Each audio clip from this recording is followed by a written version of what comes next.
স্পষ্ট কথা হলো, আজকের পর থেকে যদি কোনো মশা কানের মধ্যে এসে গুনগুন আওয়াজ করে, আমার শরীরের রক্ত থেকে যদি এক ফোঁটা রক্ত তারা চুষে খায়, আমার শরীর থেকে যদি এক ফোঁটা রক্ত তারা বাহির করার চেষ্টা করে, ঘরের প্রতিটা কোনায় কোনায় মশার কয়েল জ্বালানোর জন্য সবাই প্রস্তুত আছো তো ইনশাআল্লাহ? খুবই দুঃখের সহিত বলতে হয়, যখন আমরা রাতের বেলায় খাটের মধ্যে ঘুমাতে যাই, মশার একটা দল এসে তারা কানের মধ্যে গুনগুন গুনগুন আওয়াজ করতে শুরু করে দেয়।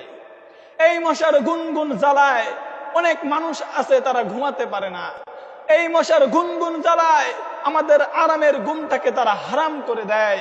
স্পষ্ট কথা হলো, আজকের পর থেকে যদি কোনো মশা কানের মধ্যে এসে গুনগুন আওয়াজ করে, আমার শরীরের রক্ত থেকে যদি এক ফোঁটা রক্ত তারা চুষে খায়, আমার শরীর থেকে যদি এক ফোঁটা রক্ত তারা বাহির করার চেষ্টা করে, ঘরের প্রতিটা কোনায় কোনায় মশার কয়েল জ্বালানোর জন্য সবাই প্রস্তুত আছো তো ইনশাআল্লাহ?